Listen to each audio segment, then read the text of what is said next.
Nós vamos falar agora a respeito de um segundo pilar da oficina de escritores. O primeiro, eu disse a vocês que chama-se oficina de escritores porque objetiva conduzir o aluno para se tornar um escritor, publicar o trabalho dele em projetos. O segundo pilar refere-se à maneira como se escreve. Tradicionalmente, o professor dá uma redação para o aluno, um tema, o aluno escreve, entrega para o professor comenta e devolve. Não é assim que o escritor escreve. O escritor trabalha em várias etapas no processo de produção. O escritor organiza o texto, redige, revisa, relê criticamente o texto, reescreve com coerência, coesão, clareza, correção, edita e publica. Logo, o aluno terá que escrever o texto percorrendo esse caminho. Então, esta é uma competência que nós vamos ter que desenvolver. E o escritor, no processo de produção do seu texto, ele trabalha com as seguintes etapas. Ele faz a preparação do texto, escreve o texto, revisa esse texto, reescreve, edita e publica. E a minha proposta é que o aluno escreva cada texto seguindo essas várias etapas. Ele vai escrever como efetivamente escreve um escritor. Tudo bem? Agora, é claro que eu chegar para o aluno e falar para ele simplesmente faça a preparação, escreva, faça a revisão, faça a reescrita e deixar isso solto, fica difícil. Então, o que eu fiz? Eu criei as fichas. O que são fichas? É o espaço para escrever, mas, antes de mais nada, essas fichas objetivam organizar esse processo de produção. Estava conversando ainda há pouco com a professora que falou, eu usei as suas pastas, as fichas vinham separadas, certo? Agora, na oficina de escritores, por um motivo de organização do próprio material, vem juntos. Como o livro do aluno vem em espiral, permite, inclusive, uma certa flexibilidade. Mas vejam bem, a importância das fichas é disciplinar o processo de produção. Eu vou comentar com vocês cada momento desses. Preparação. Gente, é importante que o aluno, antes de escrever o texto, faça uma preparação. O aluno que não se prepara para escrever o texto, possivelmente aconteça para ele o seguinte, ele está escrevendo o texto, não está? Aí chega num ponto, ele para e começa a olhar para o teto. Eu digo para os alunos, não olhe para o teto que ele não vai cair. Tá? Por que esse aluno fica olhando para o teto, pensando, e aí fica difícil continuar? Porque, provavelmente, ele não pensou no texto antes de escrever. Ele não organizou esse texto. E essa preparação é importante. Vocês sabem que o ato de escrever é um ato individual e solitário. É como nascer e morrer. Só pode fazer sozinho. Inclusive morrer, né? Seria ótimo que alguém morresse para a gente. Né? Mas nós não estamos acostumados a vivermos sós. E para saber escrever, é preciso saber estar só. Eu tenho uma frase que eu digo, eu nunca estou só, porque eu sempre estou acompanhado de mim mesmo, certo?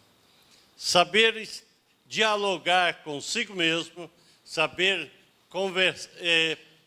não estar só, estar acompanhado de si mesmo, É muito importante, tá? E as pessoas não estão acostumadas. Você chega no carro, você liga o rádio. Está em casa, liga a televisão, liga o computador. E os celulares hoje, né, te põem em contato constante. Então, você perde a oportunidade de estar sozinho consigo mesmo. E para escrever é preciso que o aluno esteja sozinho. Eu sugiro, sobretudo nas séries iniciais, que quando é proposta uma atividade de preparação, você pode até colocar uma musiquinha e dizer para o aluno o seguinte, ó, enquanto estiver tocando essa musiquinha, não escreva, apenas fique se preparando. E como preparar esse aluno? Você pode preparar de uma forma oral ou escrita, ou individual ou coletiva, fazer dramatização. Sabe aquela dramatização que vocês viram naquele filme? É uma forma de preparação. Desenho, debate, sensibilização. Quando eu apresentei a velhinha para você da foto, foi uma forma de preparação, ok? Agora, a ficha propõe atividades que objetivam preparar o aluno. Por exemplo, isso aqui é do volume 2. Eu digo para o aluno, para ele imaginar o que ele quer conhecer, ou a pessoa que ele gostaria de ser, ou o lugar dentro dessa proposta, certo? Tem professoras que mandam o aluno fechar os olhinhos, né? Fecha os olhinhos. Fique pensando. Eu não mando fechar os olhinhos, não. Quer fazer de olhos abertos, olhos fechados, não é? Eu mando o aluno, sim, fazer o quê? Fique pensando. Enquanto está pensando, vá desenhando ou vá escrevendo. Ele tem que fazer alguma coisa física que centralize, monopolize o pensamento. Porque a capacidade de concentração é a capacidade de pensar numa única coisa. Na hora que ele está desenhando, ele está só pensando naquilo que ele está fazendo. O desenho, atenção, hein? Não é importante pelo produto, mas pelo processo. Então, não interessa se é uma casa bonita, um rosto bonito, se desenha uma árvore bonita. Interessa que ele desenhe enquanto está pensando. Sobretudo no infantil, quem trabalha com infantil. Porque o desenho é a maneira de organizar para a criança, né? É a maneira de organizar o seu mundo interior, ok? E à medida que ele vai, nas séries iniciais, eu uso em algumas redações, eu uso o desenho aqui como uma das formas para ele organizar, ok? Vocês podem deixar 5 minutos, 10 minutos, dependendo do ritmo, dependendo do tempo disponível, tá? Agora, não é só desenhar. À medida que eu vou mostrando nessa preparação, outras formas, e ele anotando. Eu mando o aluno peço ao aluno, a proposta é para ele ser uma outra personagem, ser uma personagem. Então, antes de mais nada, ele desenha a personagem. Depois, ele vai dar nome, idade, característica, onde vive, preocupações, sonhos. Vocês estão vendo que eu estou roteirizando para ele? Então, eu ofereço essa ficha aqui de preparação, oferece também um roteiro para ele ir se preparando. De acordo com o gênero textual, muda o roteiro. Por exemplo, ele vai contar uma história, aqui no 5º ano. Ele tem que contar uma história. Mais do que dizer a ele, genericamente, pense na história que você vai contar, eu procuro oferecer um determinado roteiro que vai ajudá-lo a organizar a história que ele vai pensar. Pense nas personagens, no narrador, no lugar, faça um breve resumo, tudo bem? Então, esse roteiro muda, vai chegar até o 9º ano, quando ele vai fazer uma dissertação, que ele tem lá, então, faça uma dissertação sobre com tal assunto. Ele, antes de começar a escrever, ele vai ter que definir assunto, Ponto de vista objetivo do texto, definir a tese, elementos de comprovação da tese. Você percebe que, pensando nisso, ele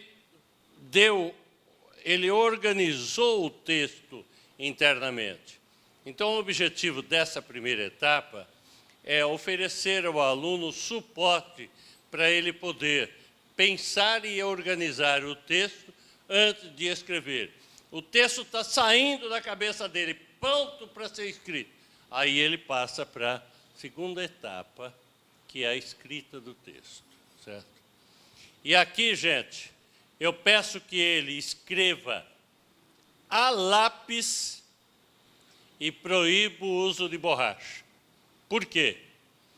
Ao escrever a lápis sem borracha, ele errou, ele não fica apagando, então ele não perde tempo, adquire um ritmo maior. E outra coisa, ele vai chegar ao final do texto, não vai falar para você, olha, o texto está bonitinho, por que eu vou ter, está tudo certinho, por que eu vou ter que passar limpo? Primeiro, não se fala mais passar limpo, é reescrever o texto. Vou mostrar, é diferente, passar limpo é só no aspecto estético, e reescrever é mexer no conteúdo, tudo bem? E se ele escreve sem lápis, sem borracha, a possibilidade dele adquirir um ritmo maior em escrever, reescrever, riscar, essa velocidade vai ser maior. Segunda coisa que eu digo para o aluno é o seguinte, e vale para vocês, quando estiverem escrevendo um texto. Você está escrevendo, de repente dá aquele parada, travada, e o texto não vai em frente. Não fique olhando para o teto, não adianta, o teto não vai te inspirar. Olhe para o texto, releia o que você escreveu antes, se pergunte, busque naquilo que você escreveu, elementos para continuar. Porque muitas vezes o aluno escreve texto todo sem organização, porque ele pensa e escreve, pensa e escreve, pensa e escreve, e isso vai saindo um texto coxa de retalhos, certo? E o pensar em cima do que escreveu ajuda a sequenciar o texto, ok? E eu sempre dou uma pequena, dou uma dica para ele. Por exemplo, aqui no 5º ano, eles estão escrevendo histórias que vão formar um livro, histórias de terror, né? Olha a dica que eu dou aqui para ele. Para criar um clima de suspense, não revele tudo para o leitor no começo da história. Deixe que ele vá descobrindo aos poucos. Faça-o imaginar. É claro que eu não posso falar para esses alunos dessa idade o que eu falo para os meus alunos adultos, não é? Eu sempre dizia para os alunos adultos o seguinte, quando vocês forem escrever, vocês têm que se comportar como uma mulher. Vocês têm que aprender com a mulher. Vocês já viram como age a mulher? A mulher é aquela que não mostra tudo, ela só insinua, certo? E deixa que a imaginação percorra o restante. Eu até brincava com meus alunos e falava, vocês não podem ser pornográficos. Chega com a mulher aqui, tira a roupa de uma vez. Não, é aquela, deixa que o leitor tire a roupa. Não vá jogando na primeira fala, já tudo, entregando tudo para o leitor. Não, vá aos poucos, jogando, ensinando. O terror funciona desse tipo. Se para você escrever uma história de terror, de suspense, você tem que ir insinuando, certo? Então, vocês encontram aí, não vou dar o meu exemplo, né? Dão outros exemplos assim, que passam pela censura aí. Você tem que não revele tudo para o leitor, certo? E leiam essas dicas aqui, leiam o manual do professor, que tem sempre um suporte. A gente tem que estar ao lado do aluno, não fazendo por ele, mas dando um suporte, ele vai se sentir mais seguro, ok? Gente, ele fez o rascunho, e aí acabou o texto. Não. Agora vai começar a etapa mais difícil. Tem que fazer o quê? A revisão desse texto. E não adianta você chegar para o seu aluno e falar assim, ó, melhore o texto. Ou releia o texto antes de reescrever. Veja o que não está bom e ajude. Você tem que... Ele não sabe fazer. É claro, ele não sabe fazer porque ninguém ensinou. Nós temos que orientá-lo. Eu encontrei na oficina, eu acho que um caminho que é muito, ou pretendo que seja bem facilitador. Vocês querem ver? Alguém me segura aqui o microfone? Por exemplo,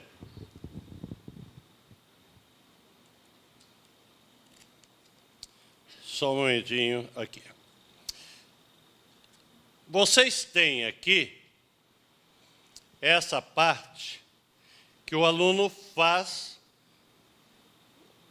a primeira escrita, o rascunho, certo? Agora ele vai trabalhar em cima disso. O que eu fiz? Eu criei um roteiro de revisão que vem aqui na folha ao lado, tá? Então ele se baseia nesse roteiro e botei o roteiro bem na cara dele mesmo, para ele, né? Porque se eu colocasse lá no final do livro, ele não ia ver. Esse roteiro visa dar suporte a ele para reler esse texto, ok? Obrigado. E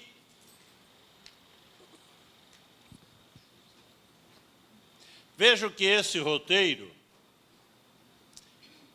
objetiva tornar o aluno leitor crítico. Então, ele vai se basear nesse roteiro para rever e fazer a revisão do texto que está ao lado.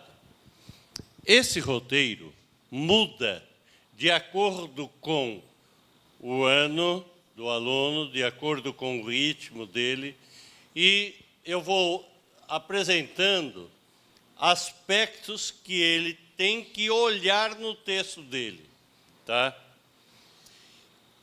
Importante, isso que nós estamos dando para ele se autoavaliar serão os mesmos critérios que você, professor, vai utilizar para avaliar o texto do aluno.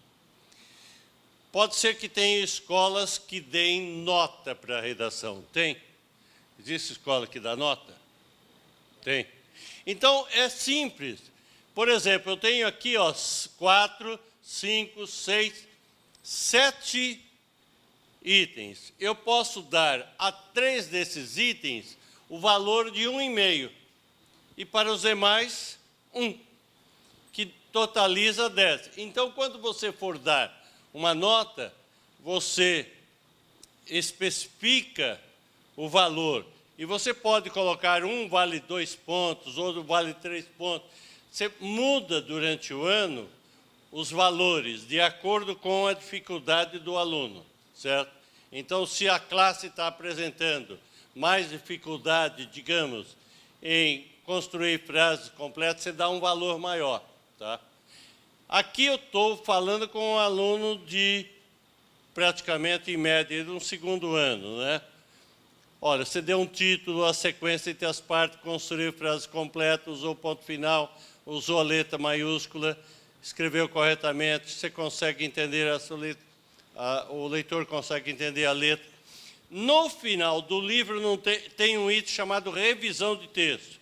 Aquela revisão de texto visa explicitar esses itens, tá? E aqui você tem a avaliação do autor e a avaliação do leitor. Leitor que é o colega dele ou o professor, tá? Agora, esse roteiro vai mudando. Por exemplo, isso daqui já está no 3º ano. Você está vendo como está mudando o texto? Você pega aqui, por exemplo, esse roteiro muda porque eu estou falando aqui de um folheto. Então, os critérios, eles mudam de acordo também com o gênero textual, de acordo com o ano e de acordo com o gênero textual, ok? E aqui o 5º ano, eu já aprofundo mais. Então, englobo em 3 itens: organização do texto, organização da frase, a correção gramatical e a edição do texto. Esses itens gerais são especificados aqui, olha. E eles sabem exatamente o que se refere à organização. Você pode ir comentando com eles aos poucos, tudo bem? A parte de gramática entra toda aqui, tá? Porque tem muitos professores que falam, não dá para dar redação porque tem que dar gramática. Mas, gente, o que vale a aula de língua portuguesa? Não é ensinar o aluno a ler e escrever? Então, eu coloco a gramática a serviço da redação, e não o inverso. Eu pretendo, não vou dizer, eu vou prometer, mas não vou dizer para quando. Depois de concluir a dissertação, que eu vou concluir agora, e aí completar toda a sequência, o meu próximo desafio, eu quero reescrever minhas gramáticas. E vou reescrever dando à gramática um outro foco. Eu vou mudar a gramática, mas vou transformar a gramática como suporte da escrita. Então, a gramática vai ter uma organização diferente, porque a gramática ele vai estudar elementos da gramática que vão ajudá-los a produzir um texto. Entenderam? Não é assim de escrever qualquer texto. Ele vai escrever o texto que dá suporte a isso. Tudo bem? Não sei quando vai sair, mas a minha intenção é chegar a isso. Isso vai crescendo, gente. Chega aqui no gênero, no 6º ano, olha, eu já falo em gênero textual, em adequação à norma padrão. Quando chega no 7º ano, eu tenho coerência, coesão, certo? E quando chega aqui, olha, o 9º ano, só para vocês mostrarem, para perceberem onde vai chegar. Eu estou trabalhando com gênero textual, coerência, coesão, adequação à norma padrão e edição do texto. Eu estou praticamente com um pé no Enem. Então, esse aluno que você começou lá no 1º ano e vem nessa sequência, quando chega aqui, ele tem, na verdade, ele foi o resultado disso. Saiba o seguinte, no começo, eu acho que quem começou a aplicar, os alunos mostram uma certa resistência, né? Depois, eles se acostumam com esse ritmo. E aí, eles vão fazer isso naturalmente, ok? Terminaram de reescrever o texto. Aí vem o quê? Vem a outra etapa, que ele vai fazer o quê? Reescrever esse texto. Segura. Gente, o que eu normalmente sugiro? Isso daí cada um pode... Esse livro vem em espiral para o aluno, não vem? Ele fez a revisão aqui, né? Baseado nisso. Agora eu sugiro, ele pode destacar essa folha, tá? Para facilitar a ele, para reescrever o texto aqui e dar o texto definitivo. É esse texto que você, professor, vai ler. Você não tem que ler rascunho. Aliás, professor não corrige rascunho. Professor orienta o aluno a corrigir rascunho. Eu me lembro uma vez, eu fui numa escola, eles estavam reclamando que dava muito trabalho ficar aí trabalhando com o meu material. Eu falei, por quê? Não, a gente tem que ficar corrigindo o rascunho, depois tem que corrigir o texto. Falei, me desculpe, mas vocês estão fazendo um trabalho que não é sua função. Não é sua função como professor corrigir rascunho do aluno. É sua função orientar o aluno a corrigir rascunho. Porque o aluno só aprende quando descobre. Aí você vai falar, mas vem aquelas mães chatas que falam assim, ah, professor não corrigiu isso, etc. Vocês têm que chamar as mães, ou a orientadora, ou a escola, e explicar que professor não foi feito para corrigir. Professor foi feito para orientar. E o aluno só aprende quando descobre. E se você fizer por ele, ele nunca vai ser sempre você fazendo por ele. Tudo bem? E isso o colega também vai ler por aqui, tá? Aí você fez as anotações, entregou para o aluno. Acabou? Não. Agora, ele vai no site, www.editoribep.com.br/oficina de escritores, e lá ele vai entrar na série correspondente dele e vai ter esta ficha que ele trabalhou. Aquela ficha vão ter os projetos, ele clica no projeto, entram as fichas, ele clica na ficha e aí ele vai escrever o nome da escola, vai escrever o nome dele, vai dar o título do texto, escreve o texto final com base, inclusive, nas suas orientações. E esse texto, depois que ele escreveu, aí ele pode imprimir, ele pode mandar por e-mail para você, ou mandar para o colega, ou formar um blog, certo? Aliás, vocês têm que dar uma visitadinha mais nessa oficina. Lá, vocês sabem que tem também? Tem um livro pré-diagramado que ele imprime. E aí ele tem as páginas pré-diagramadas, ele vai aprender a fazer a capa, a dedicatória, o sumário, tá? Tudo isso está preparado. E tem mais, e tem um jornal. Tem um jornal que tem a parte 1, que é a teoria, e tem um outro que vem pré-diagramado as páginas dos jornais. Ele imprime e aí ele só escreve a notícia, dá o título do jornal, e está tudo explicadinho na parte teórica. E tem mais. Tem o joguinho. Esses joguinhos, aqui, por exemplo, o jogo da cantiga, quando ele monta a cantiga, entra um coral cantando, certo? Ou, se não, no infantil, ele lê a letra, aparece a voz lendo a letra, coisa desse tipo, certo? Tem todos os jogos, estão lá. E do 6º ao 9º ano, tem tudo isso e mais uma coisa, dicionário de ideias afins. Depois, esse dicionário que tem, é isso, olha.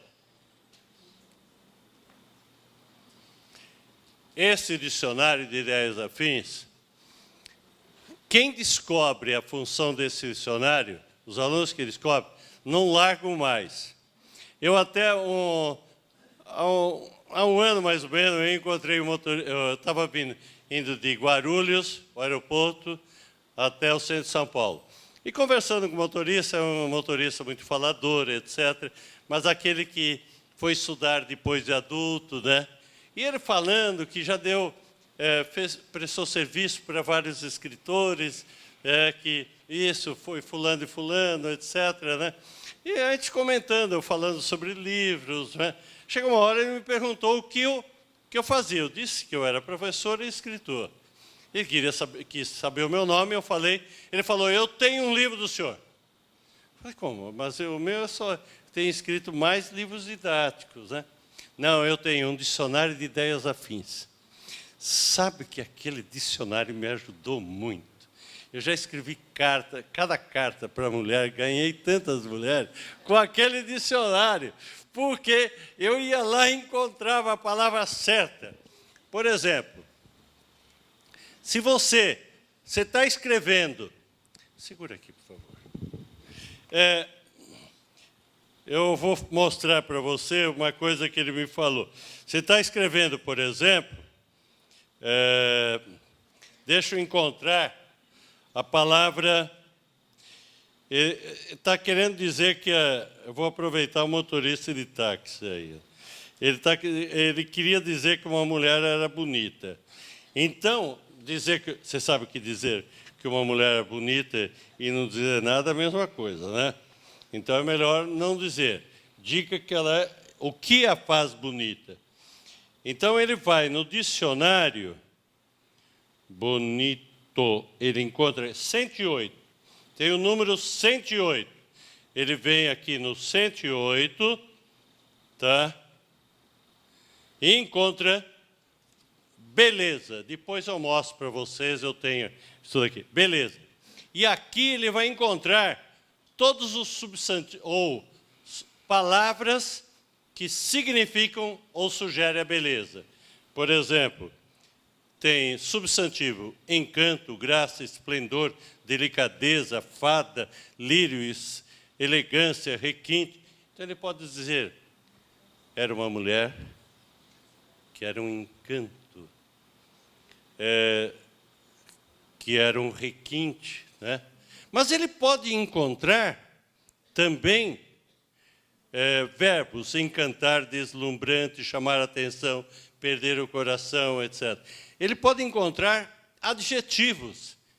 Tem muito adjetivo aqui. Vou ler alguns. Por exemplo, ele pode belo, galante, sedutor, delicado, escultural, perfeito, catito, brilhante, espetacular, lindo, formoso. Então, seria, ao invés de dizer que era uma mulher bonita, era uma mulher que tinha os olhos sedutores, um corpo formoso, tinha um olhar simpático e envolvente, certo? Vocês estão vendo que a mulher já se tornou, já está se fazendo bonita. E essas palavras aqui vão motivando a encontrar a palavra correta. Mas isso ele vai tendo aqui nesse dicionário de ideias afins. Agora, obrigado. Esse dicionário de ideias afins está no site, aí Oficina de Escritores, e que os alunos podem acessar como suporte.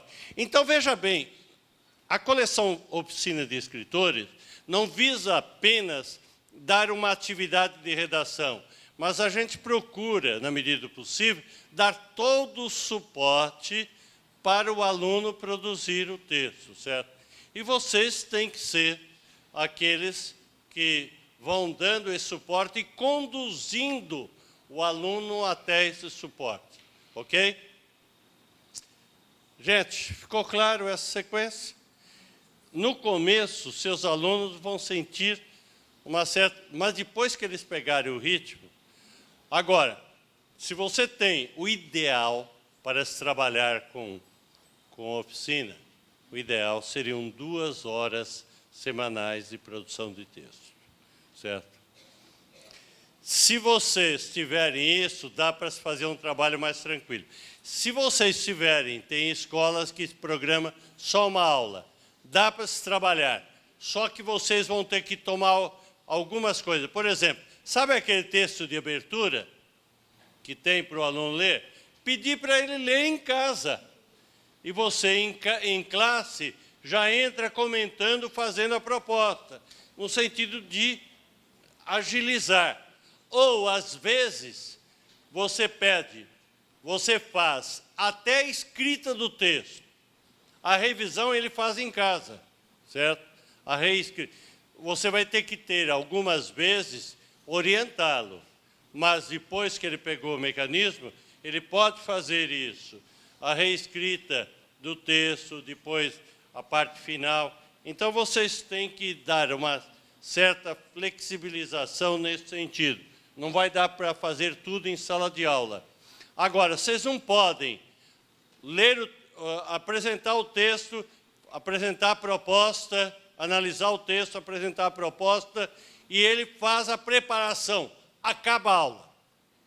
Não, aí não dá. É mais ou menos como ir namorar e se preparar e depois fala. A gente faz continua na etapa seguinte. Não dá. Tem que fazer, tem uma sequência. Preparação tem que, pelo menos, fazer o rascunho do texto aí, certo? A primeira escrita. Entenderam? Estou falando de redação, né, gente? Certo? Gente, então eu acho que esse jogo de cintura, o melhor mesmo, é vocês brigarem com a escola para botar 2 aulas de redação. É aquilo que a redação merece, tá? Gente, agora eu quero conversar de vocês um assunto muito importante. Correção de redações. Como se corrige uma redação? Ou qual o problema? Eu sei que corrigir redação dá trabalho, não dá? Eu não vou dizer que acontece isso, mas eu sei, vou contar uma fofoca. Eu sei de outros lugares do Brasil. Você veja o que acontece. Tem professor que nem gosta de dar redação para não ter que ficar corrigindo, certo? Eu sei que não acontece aqui, né? Mas só acontece lá longe, certo? Gente, não é fácil corrigir. Só que eu vou dar a vocês um outro caminho que talvez torne menos penoso esse trabalho e vocês têm que aprender a dividir isso. Primeiro, o grande problema da correção de redações é porque ela tem, para você, professor, para o aluno, para o pai, para a escola, tem o objetivo de avaliar. Então, como que todo mundo vê o trabalho de você ao ler e intervir no texto do aluno? Um avaliador do texto. E avaliar só se avalia no exame final, só se avalia no Enem, só no vestibular, ou são situações avaliatórias. No dia a dia de sala de aula, você não deveria ler o texto do aluno para avaliar. Mas para quê? Para orientar. Orientar o aluno a se tornar um leitor crítico do texto. Veja bem, eu estou propondo o seguinte: não se deve intervir no texto do aluno para ser um avaliador, mas um orientador. Vocês vão ver que vai mudar muita coisa. Ao ser um orientador, eu vou, com que objetivo? Fazê-lo leitor crítico. E, para isso, eu vou dar suporte para ele reler, reescrever o texto. Ok? Agora, vejam bem, se eu mudo o objetivo, eu tenho que mudar as estratégias. Se o meu objetivo não é avaliar um texto, mas é orientar o aluno, eu vou sugerir 4 estratégias de correção. Vamos lá. Correção em dupla. É aquela que um aluno corrige do outro. Você sabe que o aluno é excelente crítico em relação ao texto do outro. Ele vê tudo no outro. Aliás, nós também, né? A gente vê tudo no outro, né? A gente não consegue se olhar no espelho, né? E se olha, a gente olha de forma diferente. Agora, se o aluno sabe que o colega vai corrigir o texto dele, o que ele faz antes de entregar o texto para o colega? Ele revê. Ele não melhora o texto. O que você conseguiu com essa estratégia? Exigir dele o máximo do esforço. Ele usou todos os recursos que ele sabe para melhorar o texto, certo? Agora, a correção em dupla, gente, exige um cuidado. Primeiro, eu vou falar de 2 cuidados, desculpe. Primeiro, peça que o aluno que for corrigir o texto do colega não corrija no texto do colega. Não faça anotações no texto. Senão, dá o maior quebra-pau. Olha, ele corrigiu aqui, ficou escrevendo que estava errado, está certo. Peça que ele faça anotações numa folha à parte, certo? anote numa folha à parte. Olha, não gostei do começo da sua história, eu encontrei algumas palavras erradas, tá? Segundo, não seja aquele professor categórico. Daqui seu texto, corrija o texto dela. Você, corrija o dela. Você que vai corrigir o dela. Não, deixa, comece assim, ó. Hoje vocês vão escolher, você escolher um colega com quem vocês vão trocar para um corrigir a redação do outro. Faça essa troca. Um outro dia, você põe todos os nomes dos alunos na mão, assim, ó, num sacolinho. Escolha aqui quem vai corrigir seu texto, certo? No outro dia, você faz aquele sorteio, você fecha os olhos, né? Assim, faz de conta, né? Pega um aluno, sem querer, querendo, né, com outro. E vocês vão ver que eles vão aos poucos. A correção tem que sair de você como pedestal. E o aluno tem que participar dessa correção. Ele tem que ser socializado. Tá? Segundo tipo de correção, correção em grupo. Pequenos grupos, nunca façam grupos grandes. 3 elementos é o ideal. Eles corrigem, comentam o texto de cada um. Terceiro e mais importante forma de correção, correção coletiva. A classe toda corrige um único texto, ou um fragmento de uma redação. Você sabe que eu acho que uma correção coletiva bem feita, ela substitui, muitas vezes, noites de correção que você tem de texto do aluno individualmente. Agora, a correção coletiva, para mim, é a mais importante forma de correção. É que eu não teria... Eu fiz agora, em 3 capitais do Nordeste, Recife, Aracaju e Salvador, eu dei um curso somente sobre reescrita de textos. E aí, foquei esse processo da correção coletiva, oferecendo textos, vendo como analisar. Tá? Para a correção coletiva, não pode ser a melhor redação da classe. Não pode ser a pior. Você arrebenta os alunos de qualquer jeito. Né? Tem que ser um texto ou um fragmento de texto que foque, que trabalhe, que tenha aquela dificuldade que os seus alunos mais estão tendo. Por exemplo, seus alunos não estão fazendo pontuação. Vai lá, pega uma redação que tem esse problema bem claro, bem forte. Ou seus alunos estão repetindo muitas mesmas palavras. Ou o problema dos seus alunos é a letra. O que você faz? Você pega alguns exemplos, mostra e deixa que os alunos percebam. A outra é a sua postura nessa aula. Não pode ser aquele professor que dá um texto que seja difícil ou que tenha problema e ele tem que chegar lá e o professor fala: gente, estão vendo que coisa horrível? Olha isso daqui. Como vocês admitem fazer um negócio desse? Se você fizer isso, você acabou a aula. Você tem que colocar lá e deixando. Ele fala: eu não gostei. Não gostou por quê? Você concorda com ele? O aluno, lembre-se disso, só aprende quando descobre.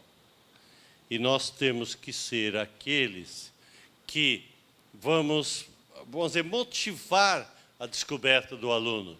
Você põe o aluno na antessala, você dá abre um pouquinho, deixa entreaberto para ele entrar, porque ele tem que descobrir, ou ele tem que ter a sensação de descoberta. Porque se ele aprendeu a ver esse problema, depois ele vai aprender a ver no texto dele. E aquela parte final do livro, revisão de texto, vai dar muito suporte para essa correção coletiva. Agora, de preferência também, evite pegar a redação da classe. mesmo que você tire o nome, os alunos são muito bobinhos, né? Eles chegam e falam, ah, essa redação é minha. E aí atrapalha. Então, é interessante que vocês mudem o texto, ou vocês peguem de um colega, troquem, não é? E digam para o aluno, se você trabalha no 4º ano, fala, olha, tem uma amiga que trabalha com um aluno, dá aula para 3º ano. E ela me mostrou uma redação. Vocês querem ver como que esse aluno está escrevendo? Então, vamos imaginar que vocês são professor ou professora desse aluno. O que vocês diriam para ele? E aí, você pode apresentar a redação em PowerPoint, ou trecho, né, fragmento, ou apresenta ou escreve na lousa, ou em slide, o recurso que for mais facilitador para vocês. Finalmente, correção individual. É aquela que você sozinho corrige a redação do aluno. Agora, é claro, os professores aqui do 6º ou 9º ano têm muitas redações para corrigir. Quem aí trabalha? Vocês trabalham do 6º ao 9º? Quantos alunos você tem? Só 40? Uma. Não, um conjunto. Quantos alunos você tem? Quem aí trabalha? 120? Você tem até pouco. Eu sei de professores que tem aí 200 alunos. Né? Você imagina esse coitado desse professor, 200 alunos corrigindo. O aluno vai entregar a redação, ele vai pegando, chega em casa, a pilha vai aumentando. Aí o aluno chega e fala assim, ó, professor, e a redação? Semana que vem, tá? Ou chega semana que vem, e a redação? Ele fala assim, ó, tá, pode deixar, semana que vem vai ter um feriado, eu já...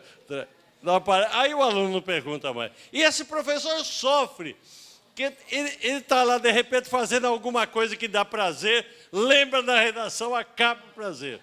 Certo? Gente, eu sei que vocês, professores do 1º ao 5º, têm muito tempo. Então, dá para corrigir individualmente todo. Agora, o que eu vou sugerir a vocês é o seguinte. Eu acho que é uma programação que vocês vão fazendo de acordo com o nível dos alunos. É claro que as séries iniciais vai exigir que você faça mais leituras individuais. Mas eu diria, não é necessário, a meu ver, que todo texto produzido pelo aluno seja corrigido pelo professor. Eu diria que todo texto feito pelo aluno passe por um leitor, que o colega leia também o texto dele. E que vocês possam, por exemplo, quem tem muitos alunos, pode fazer, numa semana pega 1 ou 2 turmas, na outra semana pega outras 2 turmas, ou pega 10 redações de cada turma, certo? Importante que dentro de um determinado período você tenha feito a leitura individual de todos os alunos. Agora, nas séries iniciais, vocês têm menos alunos, vocês também têm mais tempo, aquela coisa toda, né? Pode fazer as correções coletivas e individuais, tá? Vão alternando isso, tá bom? Agora, como corrigir? Posso continuar mais uns 5 minutos? Posso? Vocês aguentam? Individual. Como corrigir individualmente? Observando a maneira como os professores corrigem a redação, eu posso identificar 4 formas de correção. Tem aquele professor que corrige indicando o erro, sublinhando, circulando. Tem aquele professor que corrige resolvendo o problema. Tá? Ele põe ponto final, letra maiúscula, risca, está errado, ele escreve o certo. A outra forma de correção é corrigir de acordo com um código. Então, põe a acentuação, ortografia, e põe ou inventa código. E, finalmente, a correção interativa é aquela que ele conversa com o aluno, certo? Ele faz um bilhetinho final. Veja bem, essa é a maneira como os professores, como existem os vários tipos de correção. Eu, particularmente, sou contrário a uma e desaconselho outra também. Existe um tipo de correção aqui que dá muito trabalho e dá pouco resultado em termos pedagógicos. Qual é? Resolutiva. A resolutiva, você passa a noite corrigindo, chega lá, entrega para o aluno bate os olhos, não está nem aí. Então, esqueça a resolutiva, certo? Mesmo porque nós trabalhamos aí, quando você fizer a leitura, ele ainda vai ter que dar o texto definitivo. Então, ele vai aproveitar, tá? Eu não gosto da resolutiva e também não gosto da classificatória, porque você põe mais um código. Eu, particularmente, sugiro a vocês essas duas formas de correção, a indicativa e a interativa. Isso é, você marca no corpo do texto e no final você faz um bilhetinho. Eu vou dizer para vocês não vão dizer que vocês têm que fazer assim, mas eu vou dizer como eu corrijo uma redação. E só posso falar isso porque eu corrigi muita redação na minha vida. Primeiro, eu pego o texto do aluno na frente, não começo marcando assim, ó. Tem aquele professor que nem sabe o que o aluno escreveu depois, já está marcando. Tá. Primeiro, você leia o texto de fio a pavio, sem marcar nada. Veja como está o texto. Se tiver bom, ou se o aluno melhorou, escreva para ele, parabéns, olha, gostei, você realmente cresceu nesse texto. Se o texto não estiver bom, se pergunte, por que não está bom? Gente, dizer que um texto é bom é fácil, dizer que um texto é ruim é fácil. O difícil é dizer por que ele é bom e, sobretudo, por que ele é ruim. E aí, vocês têm que ficar... Às vezes é fácil identificar o problema, outras vezes não. Então, você começa a identificar, olha, o aluno está com um problema assim, está com esse, tem esse. E aí, se tem vários problemas, você fala, qual desses problemas é o mais sério? E qual deles é o mais sério? E você fala, esse daqui. Aí sim, aí você parte para a marcação no texto. Você parte para a marcação depois que você identificou. Porque, gente, não queira corrigir todos os erros do aluno naquela redação. Vai dando prioridade aos erros mais difíceis. Tudo bem? E aí então, você indica no corpo do texto o problema. E no final você faz um bilhetinho. O bilhetinho deve ter duas partes, porque não vai começar aquele bilhetinho de sair dando cacetada. Joãozinho, seu texto está horrível, olha... Não, faça o seguinte. Joãozinho, primeira parte, elogio. Joãozinho, gostei do começo da sua história. Ô, Joãozinho, você caprichou nesse texto. Vocês têm que sempre elogiar uma primeira parte.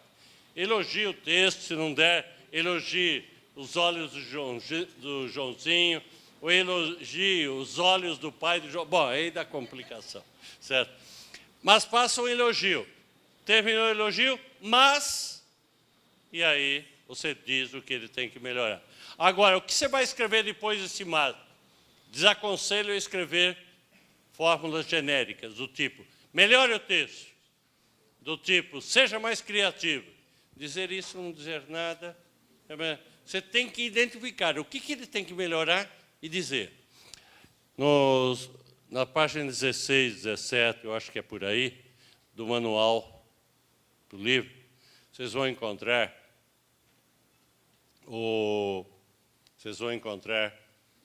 sugestões do que escrever no texto do aluno. Então, tem lá como anotar e tem sugestões de bilhetinhos. É um mimo que eu fiz com vocês, para, então, oferecer formas. Sabe aquele negócio de você ficar escrevendo sempre a mesma coisa? Então, não sei se você... Quem não abriu o manual, abre lá. O senhor falou que... O senhor disse que não é, assim, necessário corrigir os rascunhos. No caso, não seria mais proveitoso nós colocarmos esses comentários, essas indicações no rascunho, para quando o aluno já for reescrever o texto, já com todas essas mudanças, não? Não, o rascunho, você não tem que fazer nada. Você vai falar, orientar. Agora, você vai usar outras estratégias. A correção em dupla, aquela aula coletiva, ela vai dando suporte a ele para, depois, nas próximas vezes, saber olhar para o rascunho dele e ver o que ele tem que ver. Uma coisa que vocês podem fazer é, o aluno fez o rascunho, aí vocês pedem para ele sentarem em dupla. E então os dois olham um texto de cada um. Um ajuda a observar, entendeu? Mas você não faz. Você pode até estar passando aqui, perto ao lado dele, e ele comentar, você dá uma dica, sugere uma coisa ou outra, mas você pegar e começar a anotar no texto, eu desaconselharia, tá? Desaconselho porque é uma intervenção no momento que você não tem que fazer. Você tem que dar suporte a ele, aprender a fazer essa intervenção. E essas outras estratégias que a gente tem, a correção em dupla, correção em grupo, a correção coletiva, elas visam dar suporte a isso. Ao mesmo tempo, se você fizer uma correção que você indica o erro, você não corrige. E depois você sugere para o aluno, né, fazer, ele vai aprendendo. Você tem que dar óculos para ele enxergar o que ele não consegue enxergar. Agora, a partir do 5º ano, depois 6º, 7º, 8º, eu vou sugerir uma coisa que eu não vou ter tempo de fazer aqui para vocês. Mostrar que dá para se usar o Word como um elemento de correção. Então, você pede para o aluno escrever o texto no Word. Ele te envia por e-mail. Aí você vai lá em revisão no Word e tem comentários. Quando me mandam teses, artigos, eu faço o quê? Eu boto lá em revisão, eu tenho que comentar uma passagem, um parágrafo, comento, e escrevo tudo que eu tenho que escrever aqui ao lado. Tenho que apagar, apago, né, aquilo que é o meu comentário. E isso, ao mesmo tempo, se o aluno souber aprender a usar o Word não corrige, ele aponta o erro. Se é de ortografia, vem vermelho. Se é de concordância, vem verde, ou problema de crase. Então, o aluno está sendo agente do processo de correção. E é um elemento facilitador para você corrigir no Word. Por quê? Você não tem que ficar escrevendo, você pode escrever mais, etc. Eu gosto muito disso. E fica aí para vocês a sugestão para isso. Tudo bem? E nós temos que, aos poucos, entrar nessa tecnologia, mostrar, acessar a isso, tá?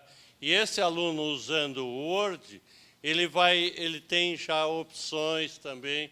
São opções, não precisa ser todo o texto, mas um texto ou outro vocês podem ir fazendo a partir de uma idade que vocês julguem que o aluno esteja preparado. Gente, tá ok? Ficou claro isso? Bom, eu queria falar, aí eu vou dar só uma dica para vocês, eu não vou ter tempo aqui para falar, senão vou me estender muito, a respeito dos joguinhos.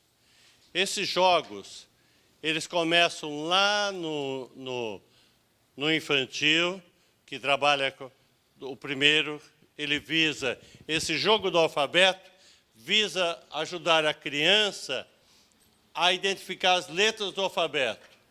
jogo das palavras, ele começa a organizar, ajuda a criança a escrever e ler as palavras. E eu trabalho com colunas que vai permitir.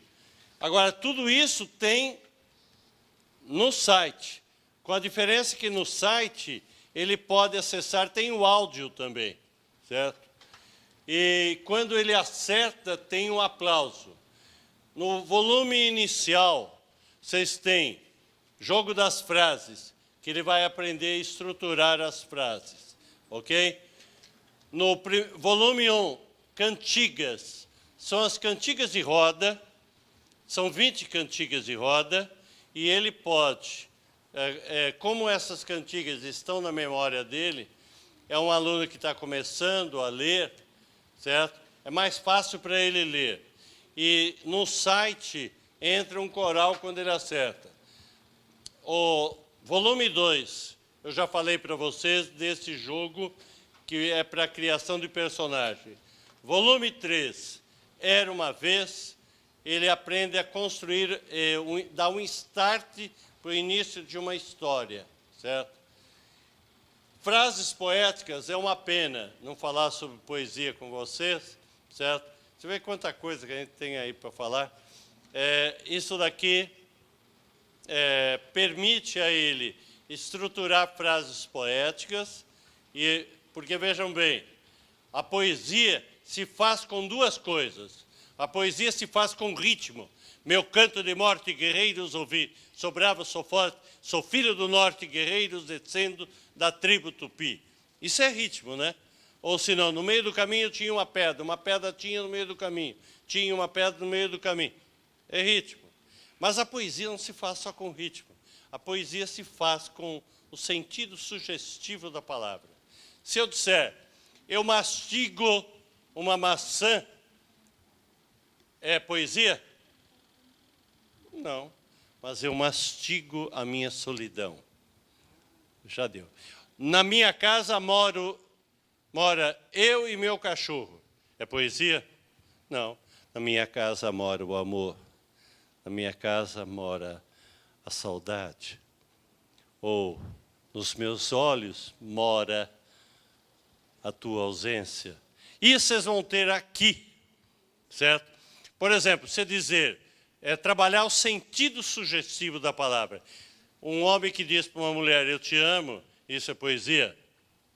Não, isso é uma declaração de amor.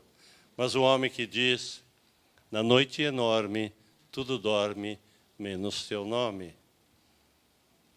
Isso deixa de indicar e sugerir. Esse joguinho é para levar a criança a trabalhar frases poéticas e das frases fazer poesia.